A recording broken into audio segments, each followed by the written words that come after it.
오늘은 종려주일입니다.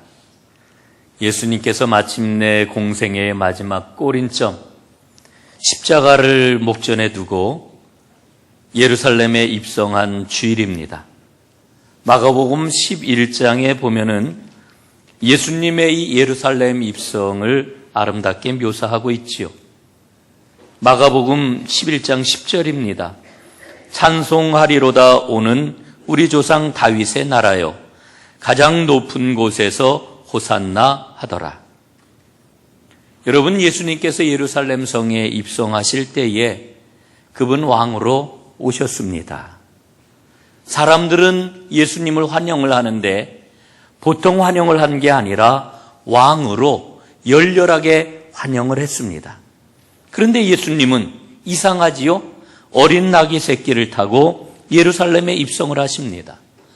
위풍당당한 백마를 탄 왕이 아니라 뒤뚱뒤뚱대는 나귀 새끼에 올라타셨습니다.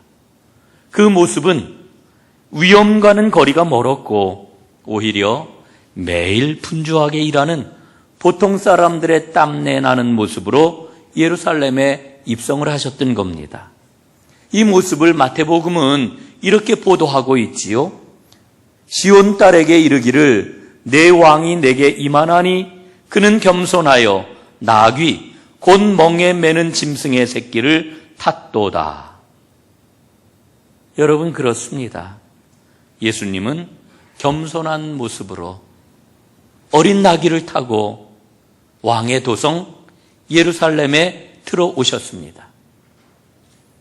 여러분, 우리가 이 사순절을 보내면서 이 사순절 묵상 주제 가운데 가장 핵심적인 게 인간으로 이 땅에 오신 예수님이십니다. 예수님이 이 땅에 인간의 모습을 하고 오셨습니다. 우리는 모두 다 믿음의 길을 걷고 있는데 여러분, 믿음의 길을 걷는다는 게 뭘까요? 예수님을 닮아가는 겁니다. 그런데 많은 사람들이 믿음 생활을 열심히 하기는 하는데 예수님을 닮아가는 것에 대한 관심이 별로 없어요. 이 생각을 자꾸만 놓아버리고 믿음 생활을 합니다.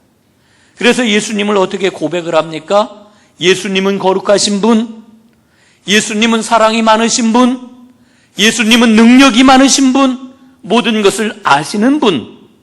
그래서 그분은 우리의 기도를 들으시고 우리의 영광을 받으시고 우리가 힘들고 어렵고 문제가 있을 때 우리에게 응답하시고 도와주시는 분으로만 생각을 하려고 그래요.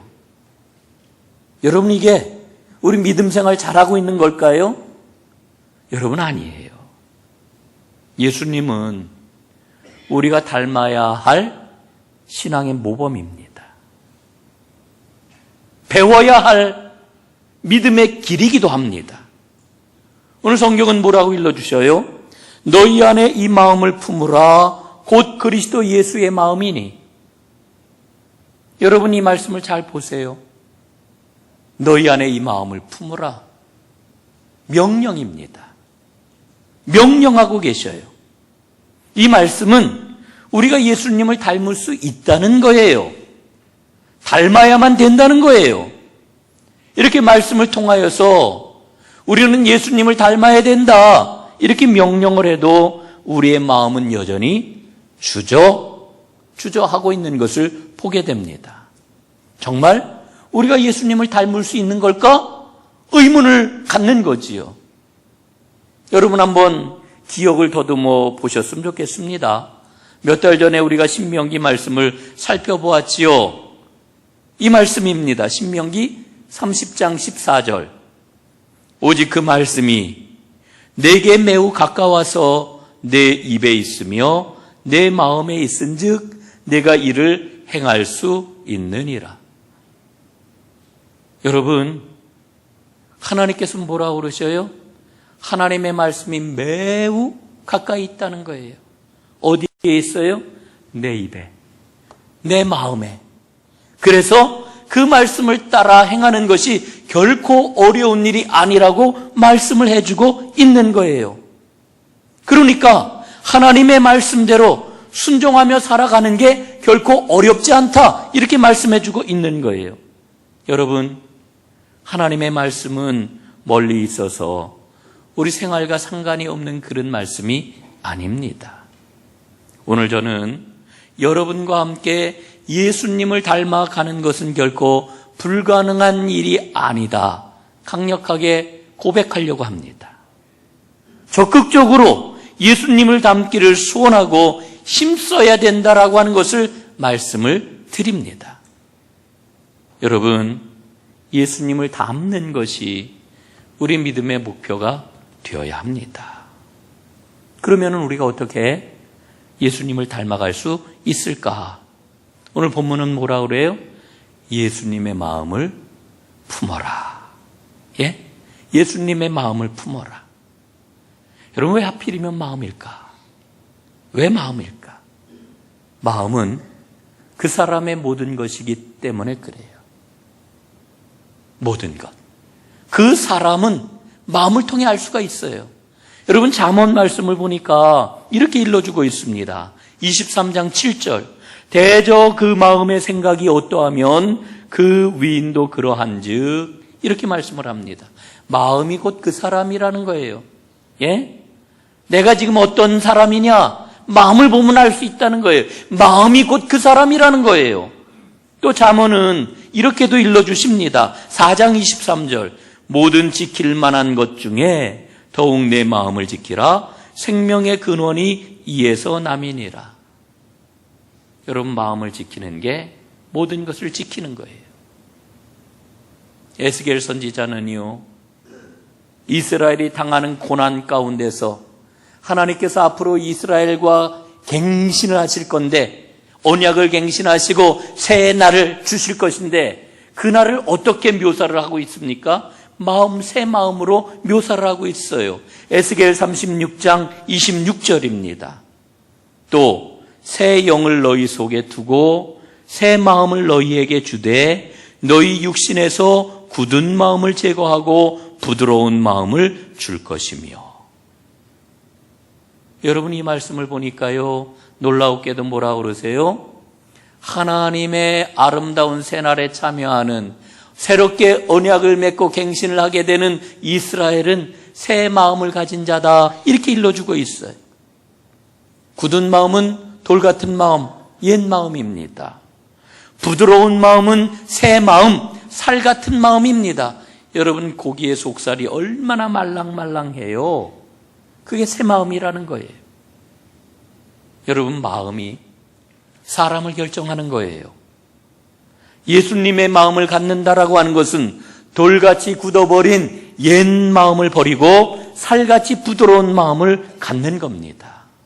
사랑하는 여러분, 예수님의 마음을 품으시기를 주님의 이름으로 축원합니다. 그러면 우리도 예수님을 닮아서 예수님처럼 살아갈 수가 있게 되는 거지요. 그러면은 그 예수님의 마음은 어떤 마음입니까? 오늘 본문은 세 가지로 우리에게 일러주고 있는데, 첫 번째, 예수님의 마음은 겸손한 마음이다. 이렇게 일러주고 있습니다. 여러분, 오늘 본문을 가리켜서 초대교회, 원식교회에서 불렀던 예수 그리스도의 찬가다. 이렇게 이야기를 합니다. 여러분, 원식교회, 처음 교회가 모일 때마다 이 그리스도의 찬송가를 불렀다는 거예요. 예? 그 내용이 뭡니까? 예수님은 하나님의 아들이시지만 하늘의 영광을 버리고 인간이 되셨습니다. 그냥 보통 인간이 되신 게 아니라 가장 비천한 처지로 내려와서 종의 모습으로 섬기며 살아가셨습니다. 이게 바로 예수님이 보여주신 겸손이지요. 이 예수님의 겸손을 고린도후서는 이렇게 노래를 합니다. 고린도후서 8장 9절 말씀. 부요하신 자로서 너희를 위하여 가난하게 되심은 그의 가난함을 인하여 너희로 부요하게 하려 하심이라.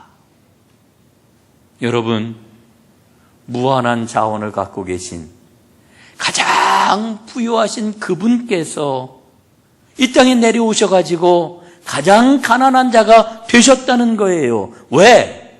우리를 부요하게 하시려고. 영광의 자리를 버리고 주저없이 이 땅에 내려오셨다는 거예요. 여러분, 이 말은 우리에게 승리를 주시려고 겸손하게 되셨다는 이 말입니다. 사랑하는 여러분, 기쁨의 삶을 살아가기를 원하시나요? 평화로운 삶을 살아가기를 원하시나요? 승리의 삶을 살아가기를 원하시나요? 대답들을 안 하시니까 우리 주님은 잘 알고 계시겠지요. 여러분 꼭 그러시기를 주님의 이름으로 축원합니다.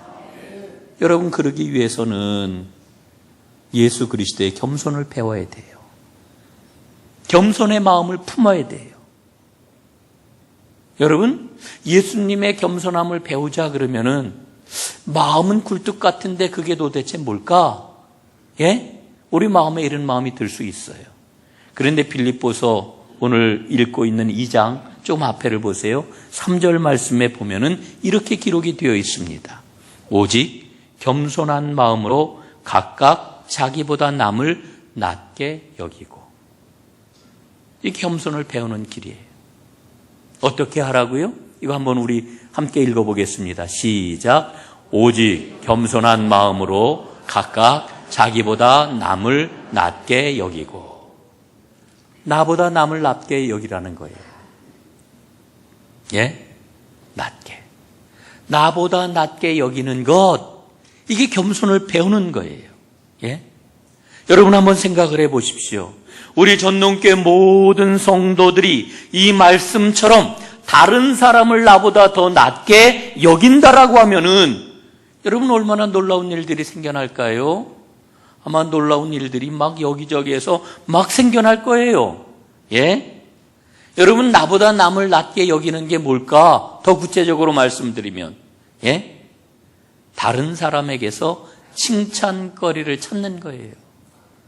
여러분 옆에 있는 분들을 한번 보세요. 야, 이분한테 내가 뭘 칭찬할 수 있을까? 예, 즉각적으로 여러분 칭찬거리를 찾아낼 수 있다라고 하면 여러분은 틀림없는 겸손의 사람일 것입니다. 나보다 남을 더 낮게 여기는 그와 같은 사람일 것입니다.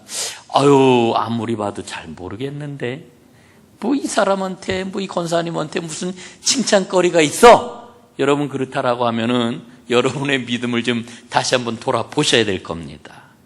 여러분, 교회는요, 교회는 세상 사람들에게 뭘 보여줄 수 있을까요? 세상 사람들이 교회를 통해서 기대하는 게 뭘까요? 저 사람들은 나하고 다르네. 저 사람들은 우리하고 다르네. 여러분, 세상 사람들이 기대하는 바는 한마디로 이렇게 요약할 수 있어요. 나하고 다르구나. 여러분, 오늘날 목사들이 달라야 됩니다. 오늘날 장로님들이 달라야 됩니다. 오늘날 권사님들이 달라야 됩니다.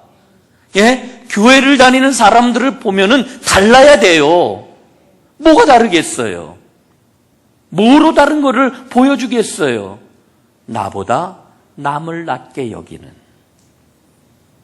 그러나 우리 교회 현실을 들여다보게 되면은 말씀하고는 좀 거리가 있지요. 우리 안에 얼마나 시기가 많아요.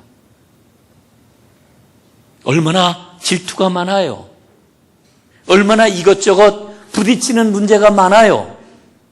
여러분, 교회 안에 생기는 문제들을 가만히 보면은요, 초신자들에게서 문제가 생기는 게 아니에요. 여러분, 초신자들은 늘 마음에 어떤 마음이 있습니까?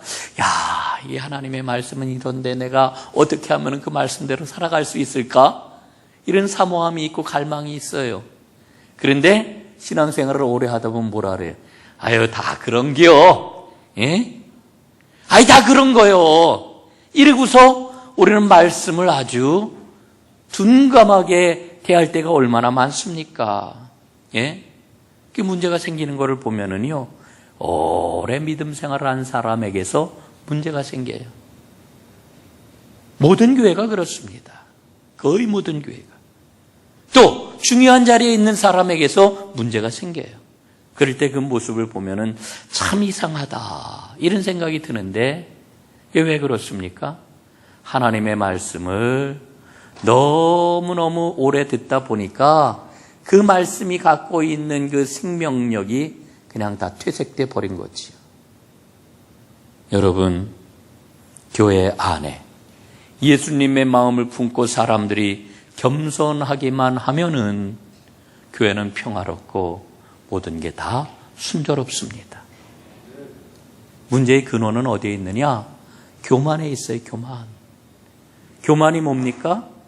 교만은 자기 중심적인 거예요. 나밖에 모르는 거예요. 다른 사람을 인정하지 않는 거예요. 내가 최고라고 생각을 하는 거예요. 여러분, 그러나 잊지 마세요. 하나님이 가장 미워하시는 것, 교만입니다. 교만은 인간의 가장 깊은 곳에 있는 죄의 뿌리입니다. 죄의 본성입니다. 사랑하는 여러분, 오늘 이 자리에 있는 여러분 모두가 내 안에 있는 교만을 바르게 볼 수 있는 이 은혜가 있기를 소원합니다. 나의 교만을 보아야 낮출 수 있지요. 내가 교만한 것을 알지 못하는데 어떻게 낮출 수가 있겠어요?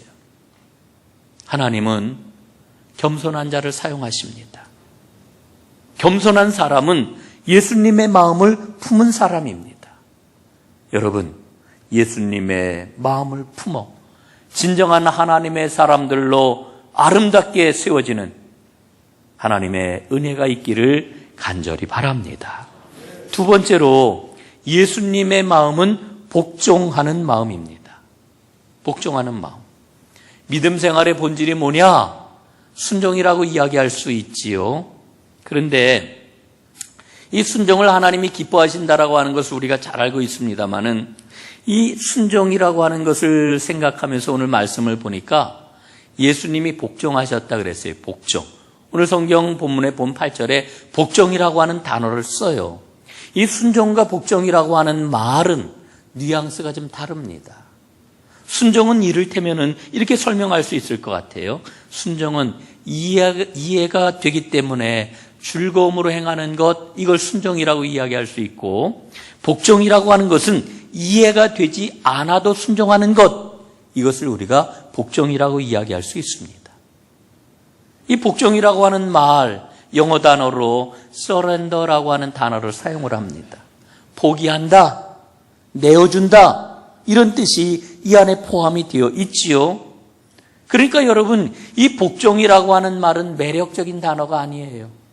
호감이 가는 말이 아니에요. 오히려 복종을 얘기하면 사람들이 불쾌할 수 있어요. 왜? 복종이라고 하는 말은 실패를 떠오르게 하거든요. 무릎을 꿇고 실패하는 것, 뭐 이런 게 떠오르니까 사람들이 싫어해요.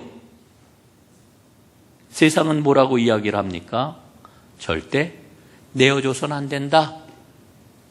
절대 굴복해서는 안 된다. 세상은 이렇게 이야기하잖아요. 그런데 예수님은 복종을 하셨단 말이에요. 복종하셨어요. 여러분, 말씀을 보면서 우린 예수님의 순종을 이야기합니다마는, 예수님이 십자가를 지실 때 기쁨으로 순종하셨나요? 어떠세요? 예수님이 기쁨으로 십자가를 지는 것 순종하셨어요? 예? 잘 모르시겠어요? 어떤 것 같아요? 여러분, 예수님 십자가 지실 때 주저하셨어요. 힘들어하셨어요. 괴로워하셨어요. 히브리서 말씀을 보니까요, 예수님께서는 자신을 십자가에 들이실 때에 심한 통곡과 눈물로 간구와 소원을 들이셨다, 이렇게 기록되어 있는 것을 보아요. 여러분, 무슨 이야기입니까? 복종하셨다는 거예요. 복종하셨어요. 이해가 안 되어도 하나님의 뜻이니까 순종을 하셨단 말이에요. 여러분, 구약성경에 보면은 사무엘 선지자가 사울 왕을 책망하는 장면이 사무엘상 15장에 나오지요. 사울 왕이요, 하나님께 제사를 드렸어요. 너무너무 급한 마음에 제사를 안 드리면 이거 안 될 것 같으니까 막 그냥 밀려가는 그런 그 마음에 하나님 앞에 제사를 드렸어요. 그런데 뒤늦게 사무엘 선지자가 와가지고 뭐라고 이야기를 해요? 하나님의 말씀을 이렇게 전하지요. 사울 왕에게. 아주 유명한 말입니다. 순종이 제사보다 낫다. 순종이 예배보다 낫다는 거예요. 핵심입니다. 우리는 예수님을 통해서 깨달아요. 순종은 배워야 하는 것이로구나. 순종 저절로 되지 않아요. 여러분 다 순종을 얘기를 하는데 순종이 저절로 되는 게 아니에요. 순종은 배워야 됩니다. 여러분 순종을 배우기 위해서 어떻게 하고 계신가요? 여러분 순종은 내 생각을 내려놓을 때 가능해요. 내 판단과 계획을 내려놓을 때 순종이 이루어져요. 여러분 한번 생각을 해보십시오. 멀리 갈 것 없습니다. 지난 한 주간 한번 생각을 해보세요. 여러분 주님 앞에 순종하셨나요? 주님 앞에 순종하기 위해서 여러분의 어떤 것을 내려놓으셨나요? 무엇을 내려놓으셨는지 한번 생각을 해보세요. 내가 주님께 순종하기 위해 이것을 내려놨다. 이게 바로 여러분 생각이 난다라고 하면은 여러분은 지금 순종의 사람이요 복종의 사람으로 나아가고 있는 것입니다. 사랑하는 여러분, 매일매일 여러분의 일상을 통하여 순간순간 순종을 배울 수 있기를 간절히 바랍니다. 순종은 배우는 거예요. 저절로 되지 않습니다. 우리는 모두 다 우리의 삶이 편안하기를 원해요. 우리의 삶이 순경으로 다 이어지기를 원해요. 그러나 원치 않게 우리에게 어려움이 다가옵니다. 역경과 환난이 다가옵니다. 고난이 옵니다. 그런데 이 고난을 통해서 순종을 배울 수 있다는 것을 잊지 마십시오. 고난을 통해 가지고 우리 하나님께서는 우리에게 모난 것을 깎아주셔요. 튀어난 것을 다듬어 주셔요. 그래서 불순종의 사람이 순종의 사람으로 변화되는 거지요.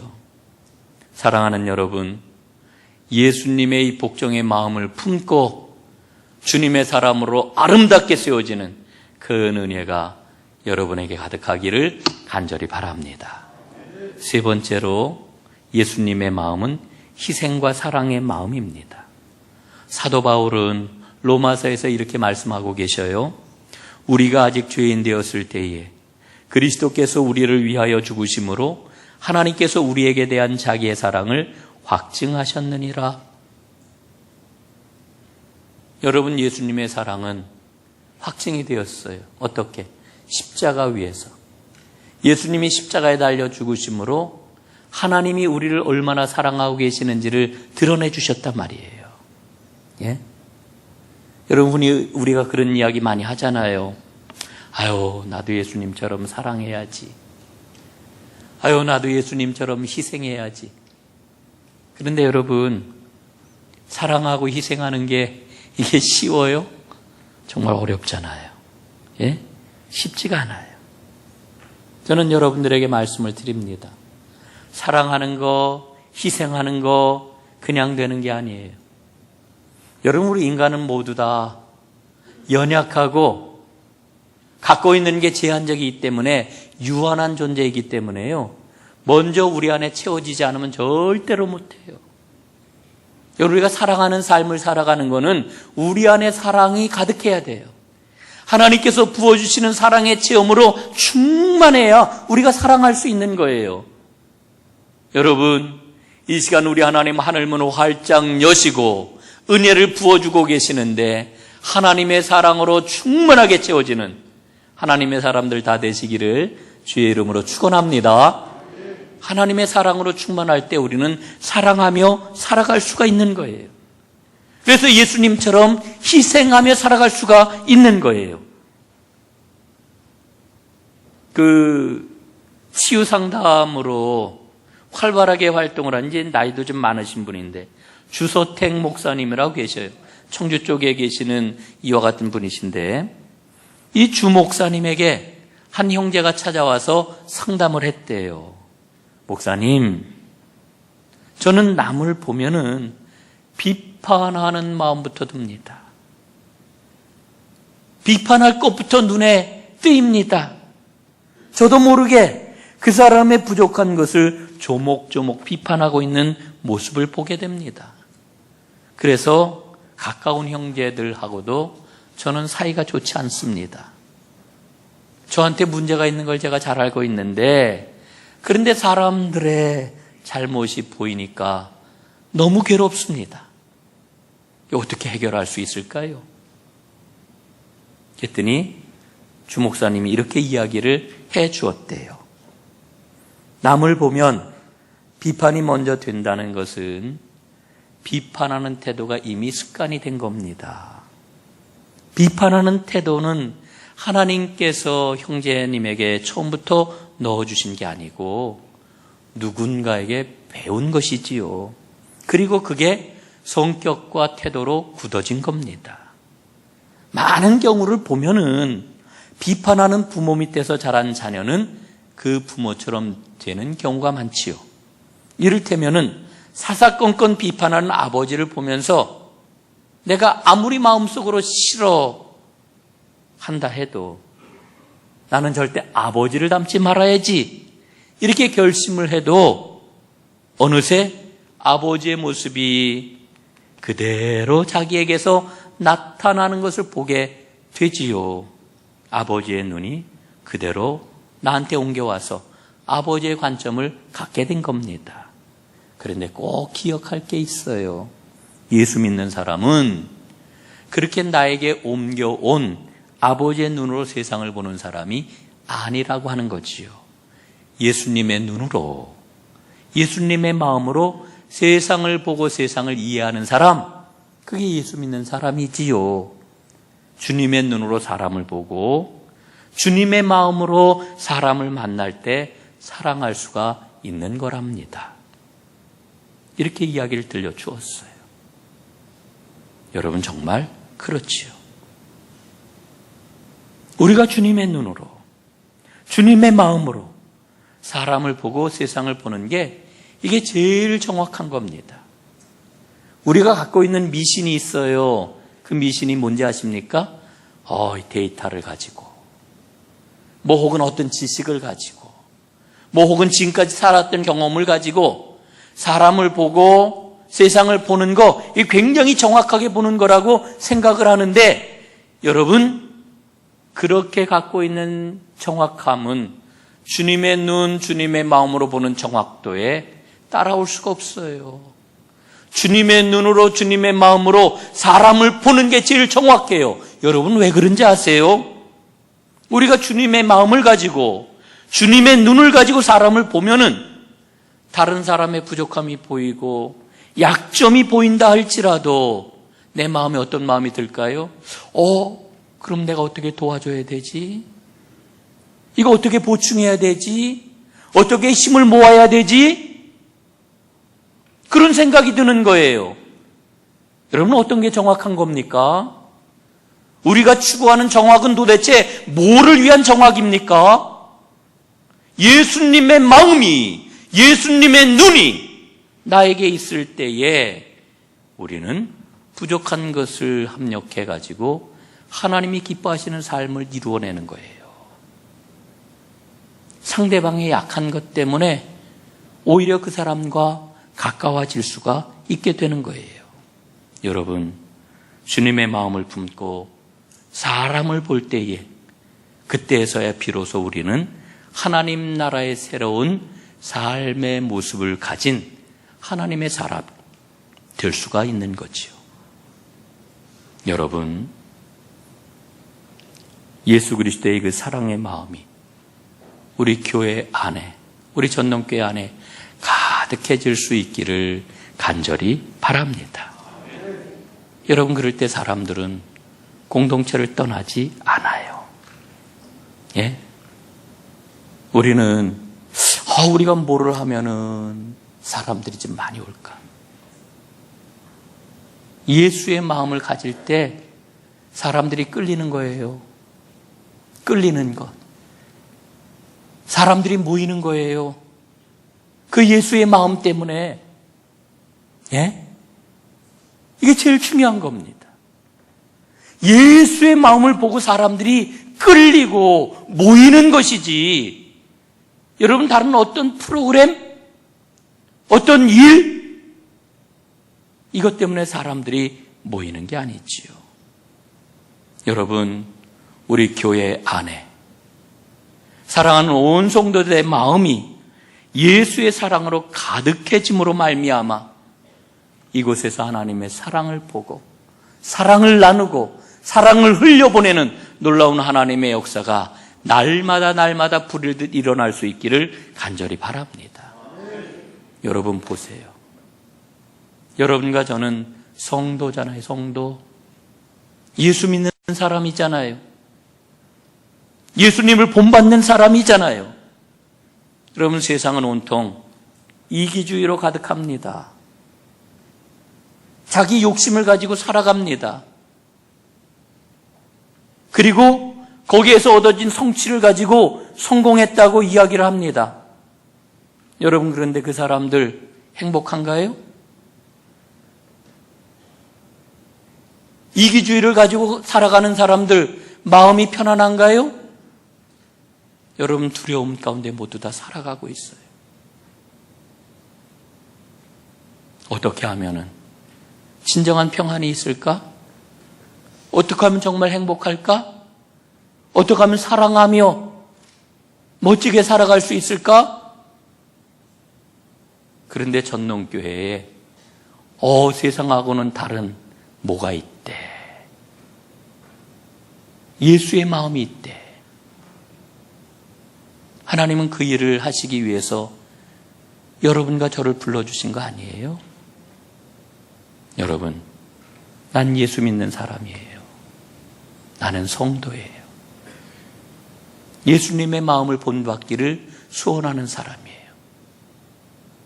잊지 말고 이 믿음을 굳건하게 붙잡고 나아갈 때 하나님의 놀라운 역사가 여러분의 가정에, 여러분의 일터에, 우리 전농교회 위에 가득하게 될 줄로 믿습니다. 기도합니다.